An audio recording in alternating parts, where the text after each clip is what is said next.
Welcome back. This is episode 14 of The Power of Leverage. Damn, 14 already. Mike, can you believe we've been doing this for like 6 months now? It's nuts, man. Time flies. I love it. So today I have Mike Bernier. He runs a great brokerage up in Minnesota with his business partner, Long Doan. And they have approximately 500 agents out there, but they run it really well. This smooth, lean machine. And they also have a team in there. And the cool thing about it is they leverage really well. They not only leverage technology, but they leverage talented people. And part of that are VAs that they use to recruit. And that's really what I wanted to talk about, because the very first time I talked to Mike, I wasn't doing it that way. And after I talked to Mike, I was like, damn, that's good. I took a whole bunch of notes. I sent it over to Dave Cullen. You know Dave Cullen, Keller Williams out here. And he's like, you know those two smart guys in Minnesota? Yeah, I go, I know who you're talking about. That's how he references you guys. That's funny. And Tristan, you probably didn't know this, but we're onboarding between 17 and 22 people a month. We're actually, our roster now is at 645. Oh, damn, dude. Yeah. So when did that happen? It's overnight. We've just been crushing it. So we've been doing this now for 7 years. We probably hired more than 1,000 and let go of or lost, plenty since then. But our current roster today is 645. And we're shooting for between 900 and 1,000 by the end of the year. We've really ramped up our recruiting. All right. So what's made the biggest difference? Is it that you streamlined the process? Or is it something else? It is a combo. What is that? It's a combination, because anytime you're trying to grow and scale a business, what worked for you in the beginning, your greatest strength in the beginning may become your greatest weakness. So for example, if you yourself are taking all of the recruiting meetings, you're going to bottleneck yourself at some point, and that's really what's going to hold you back. What grew you in the beginning will eventually hold you back unless you can scale it. So for us, we had to look at recruiting in a couple different ways. We had to break it into sections. What really goes into recruiting? There's a marketing component to it. There's a direct dial component to it to have conversations. There's a recruiting appointment component to it. Yeah. There's actually an influence component to it, because if they don't know who you are, if you don't have the right influence, and you can call all day long there, I don't even know who you're calling about. So you have to be visible. There's a visibility component to it. True. And then there's a follow-up. One of the most crucial pieces is a follow-up component. When somebody meets with you, you'd be surprised how many people lose contact very quickly, and that opportunity goes away. So it's almost like any other lead generation tactic. You have to figure out, is somebody ready to buy a house tomorrow? That's a different action plan than somebody that's waiting 6 months before they're going to do something. But it's in that 6-month action plan that there's so much lost opportunity if you don't have systems. So what we've done in recruiting is we put a lot of systems behind that follow-up. All right, so let's talk about that, because I'm assuming that the follow-up, that system, that process that you have involves VAs, right? It does. And I'll tell you, the original outreach involves VAs. So if you think of it in a layered approach, we're going to have everything from Facebook marketing going out to the agents. So we're going to collect a group of agents that we feel will align with based on their production and experience. We're going to say, this is our target of 1,000 or 2,000 agents. We're going to have email campaigns in there. We're going to have Facebook retargeting in there. We're going to have stuff on Instagram. We're going to have stuff on YouTube. So, basically, wherever you look, you're going to see our stuff. In fact, this is kind of a funny story. We one time had a recruit that called us, and this is, it just kind of makes me laugh. Maybe you'll get where I'm going with this. He calls us and he says, I was on the toilet today playing solitaire, and there's your retargeting video. Like, everywhere I go, I can't escape you guys. I just need to join you everywhere I look.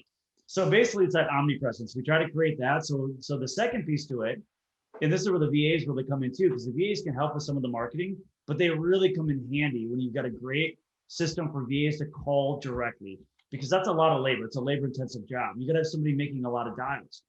And I think people overcomplicate and overthink this part, Tristan, because we coach a lot of people. You probably know this too. Long and I are both coaches with Club Wealth, and we've got brokerage coaching clients and large teams that we coach as well. But people struggle with this next piece. They're afraid to put a VA on the calling because they're like, well, we're from Ohio. The VAs doesn't sound like they're from Ohio. They're not going to be well received. And that's absolutely the wrong way to think about it.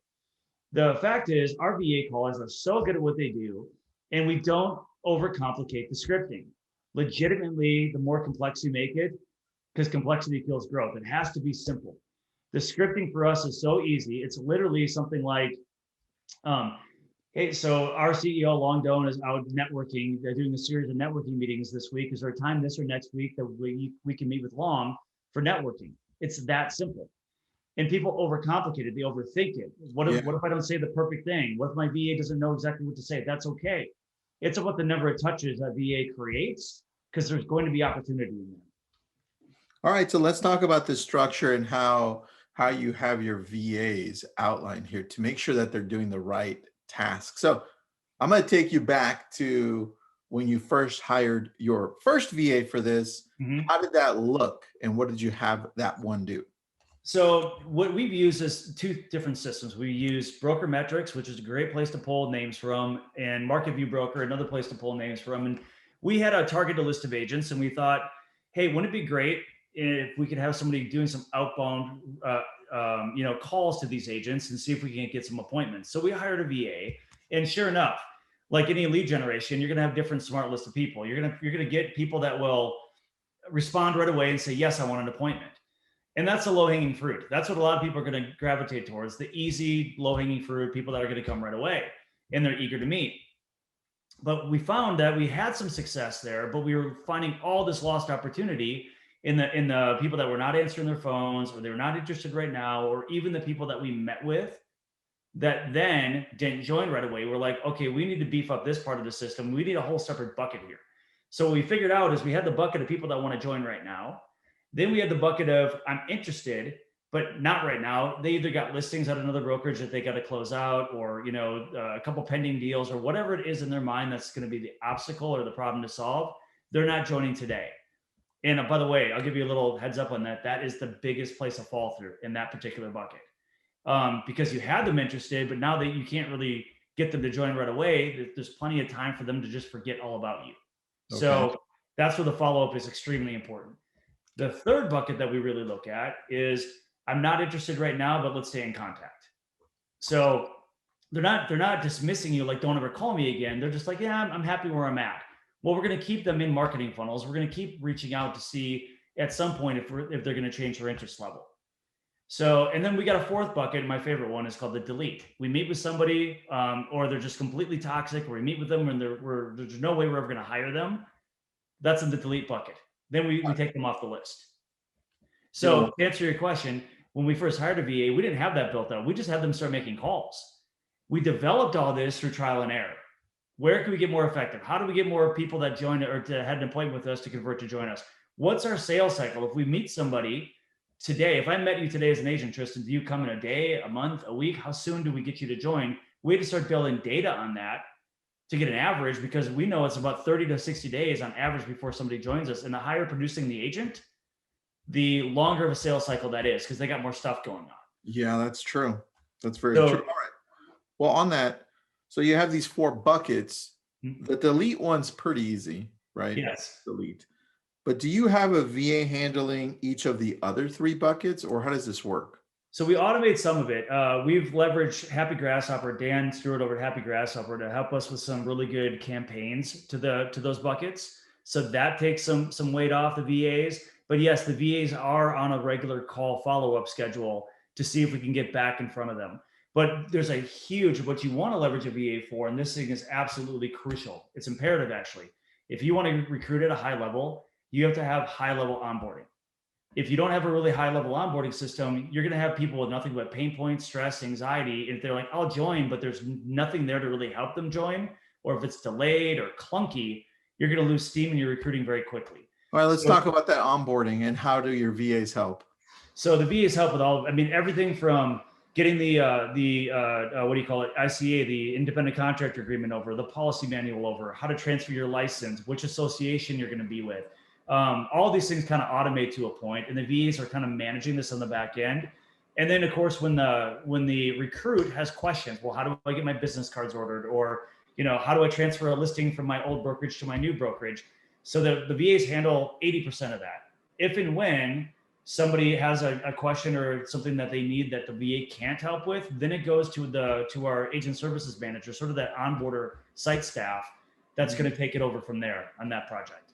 But back to my point, if you want your recruiting to go on overdrive, and think about this, Tristan, you've got a business you run. If you joined me right now at Realty Group and it was the worst experience of your life to transfer, it was so stressful and you were losing business, your clients were upset, and then you know what's going to happen. People know you in the marketplace. The first thing that'll happen is your phone's going to ring with 55 other agents saying, Tristan, you moved to Realty Group. How was the move? Why'd you go? How's the move? Tell me about it. If the answer out of your mouth is, it sucked, it was the worst thing I've ever done, I'm never moving brokerages again, literally that's going to kill the recruiting effort going forward. So the onboarding is so important. If the message from you is reversed, if it's like, you know what, I've been here for 2 days, I've gotten more help from this brokerage than I ever did from my old broker. I got things from my clients I didn't know I even had before. I'm doing more business right away. Like I've got stuff to do more business than less. I'm so happy. I wish I'd have done this a year ago.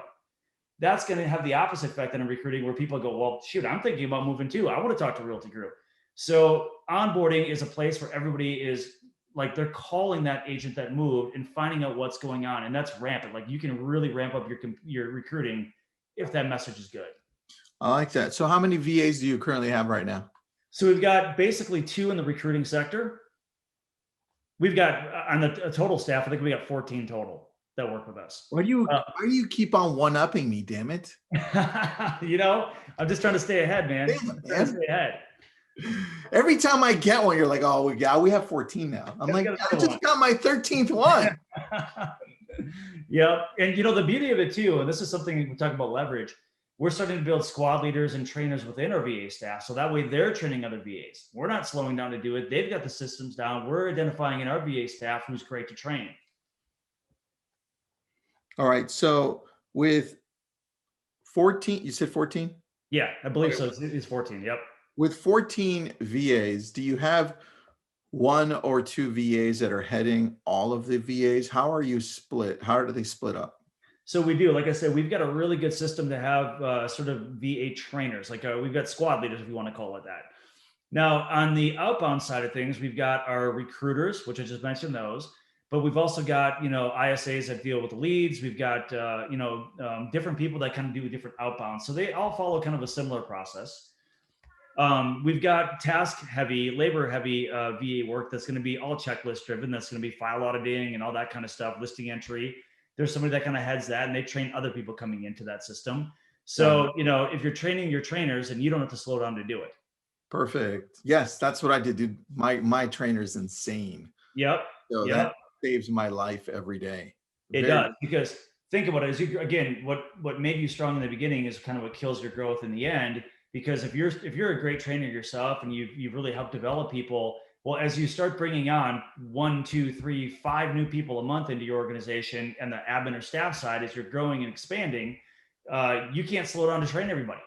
And if you try to, then the work you're doing gets completely bogged down or missed. So you have to be able to pass that off and train and leverage that way. Yeah, I agree. I see that.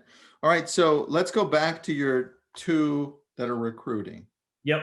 What are their daily job duties? What does that look like? So think about it, because what you've got, and I shouldn't say that there's plenty of people in our recruiting department now. There's people that take the recruiting meetings. Then there's those that work as a VA staff that really help set things up, right? So, I mean, ultimately what the VAs do is they're going to work with scheduling a lot. Believe it or not, it's a lot like air traffic control. So if we have somebody agree to meet for a recruiting meeting, where's the meeting going to take place? Where in everybody's calendar is it going to fit? Is there a great follow-up process to make sure that appointment's actually kept? Right. So for example, our VA will remind somebody the morning of, even an hour before, hey, just to remind you, we have a meeting with Long at the Coon Rapids. That's our main headquarters at the Coon Rapids office for 12 o'clock today. Are you still on for that? We're still good for that. We want to get a confirmation and a reminder out there that we still got a meeting, right? So the VA is doing a lot of that air traffic control and making sure that the appointments are kept, that the recruiters themselves are going to be there, that they're prepped for it, that afterwards, as soon as the meeting's done afterwards, now we go into the bucket. Which is it going to be? Are they going to be in the joining right now? Interested but not yet? Hey, not interested, but let's stay in touch, or delete. So they enter into the proper follow-up plan from there.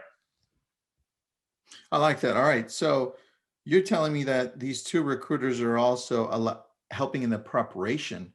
What does that preparation look like? Is it like besides the texting and saying, hey, are you going to show up to the meeting in an hour, right? Sure. Are they So preparing documents, or what does this look like? yes, because I mean, for example, if an agent's going to meet one of our recruiters, we need to know about that agent. You know, how long they've been in business, what's their production report look like, what are we walking into?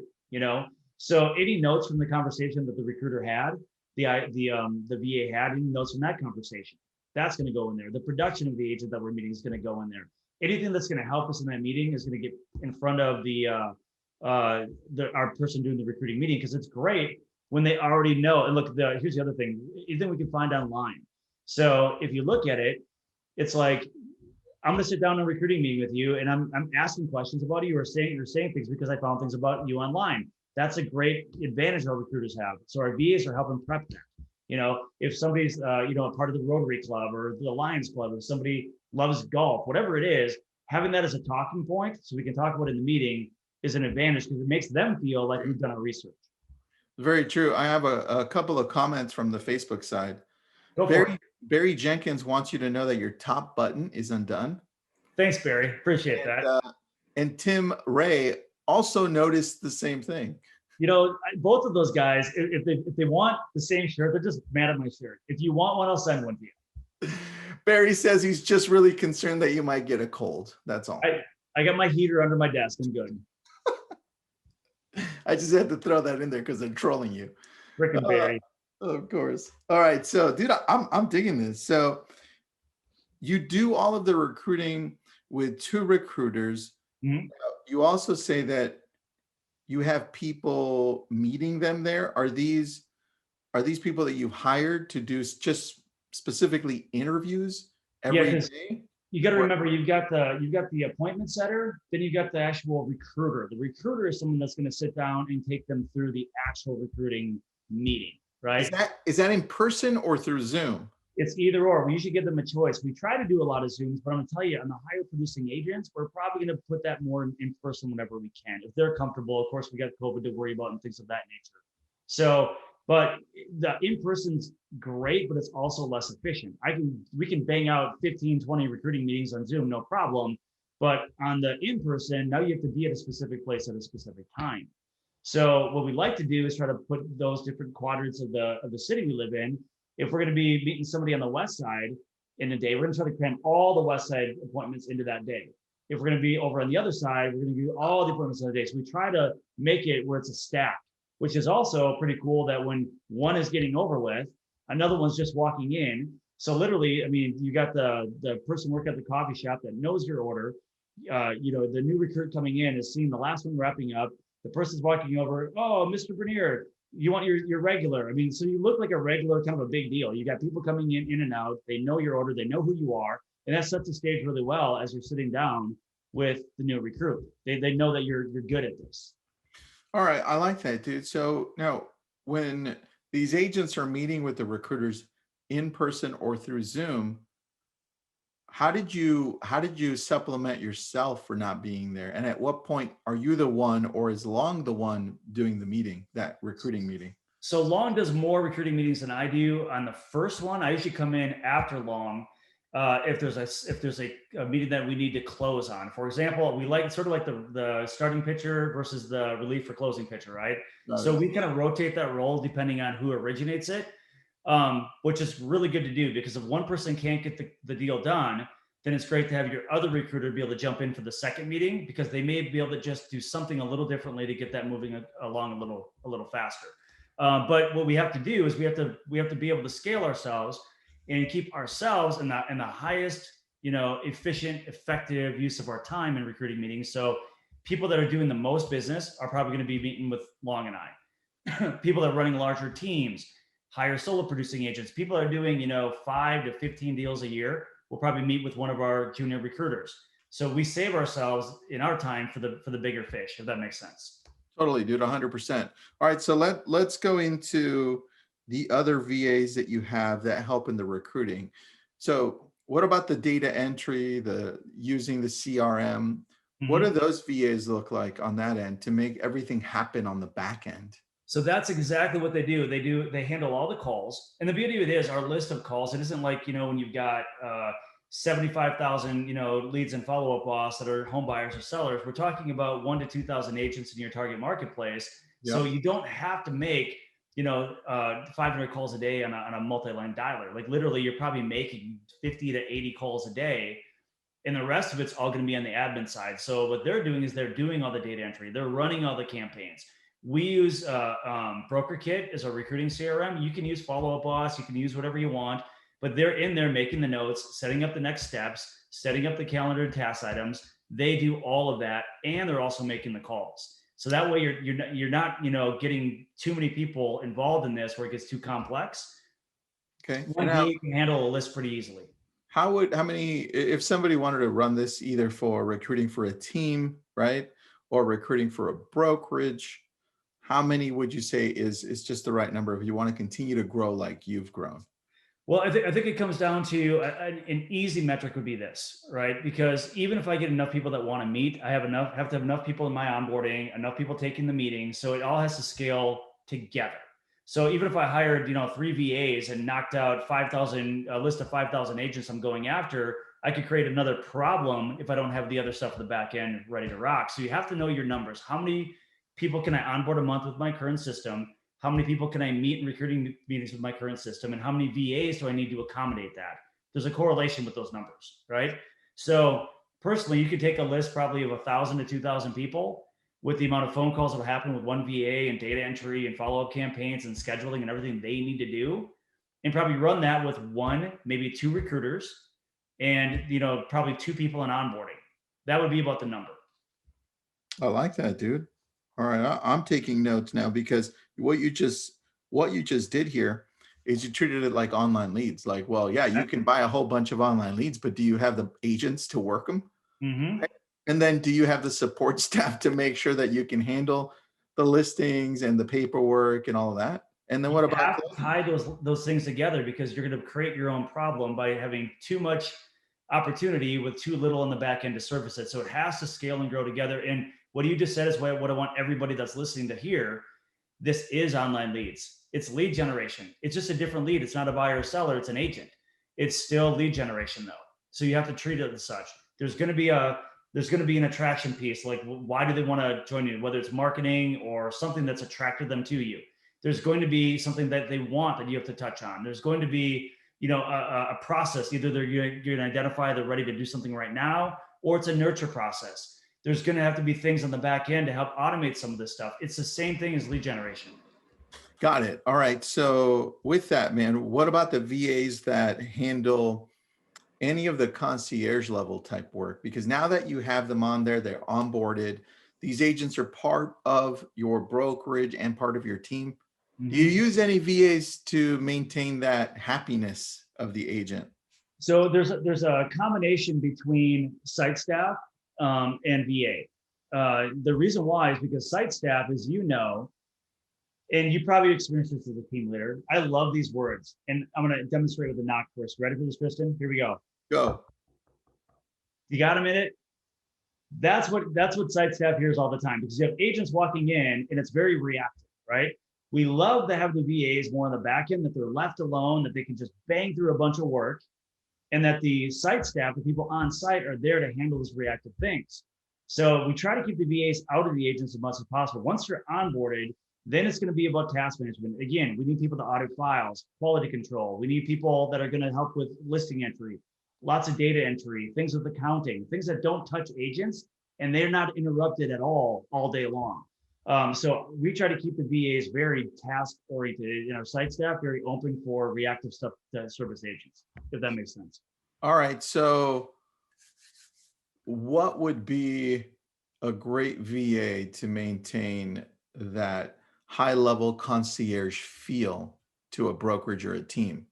So I think what you can really do is you can have those VAs, and this is what we do some of, is where the VAs act as almost executive assistants to our site staff. So when the site staff has tasks, like they meet with an agent, the agent needs help with getting, they're onboarded now. They need help getting their printer connected to their laptop. They need help getting business cards ordered. They need help navigating our systems. How do I turn in a file?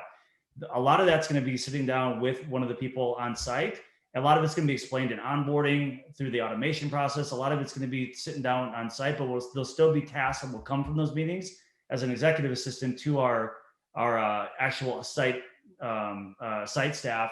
That's where the VAs help out a lot. But ultimately, the white glove feel comes more from the site staff than it does from the VAs, because the VAs are doing all the tasks. Got it. Yeah, I love that combination that you have. Mm-hmm. That's a really good combo. I think, Pavel runs the same thing, and so do I with the 3 businesses that we have. So, dude, let's keep on growing. I'm gonna hire 2 more just to stay ahead of you. I'm gonna be at 15.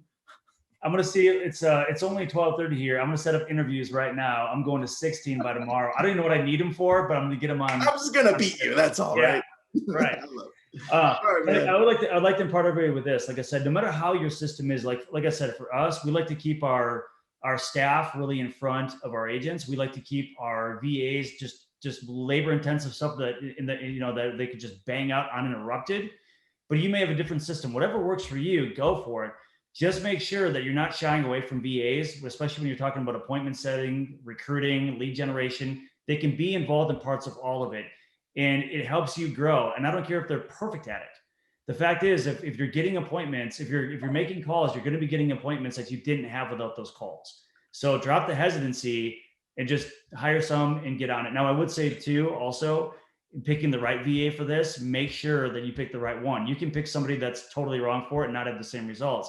Interview multiple, ask them the right questions, ask them how they'd handle situations, give them a script you'd like them to read, and then see how they read it to you, see how the conversation flows, role play with them right in the interview. I've done this. You want to be able to pick the right one, because they're going to be in conversation with people on your behalf. Dude, I love that. Thank you for that. Thanks for your time, Mike. That was pretty good, man. So we're probably going to use this and blast it out. If you want a copy of this one, let me know, because you kind of outlined everything succinctly. So yeah, great job on this one, man. Thanks for your time, bro. You bet. See you guys, and see you, Barry. See you, Tim. They probably want a shirt too. So. I'm going to send them one, this exact one. Thanks, man. Bye. See ya.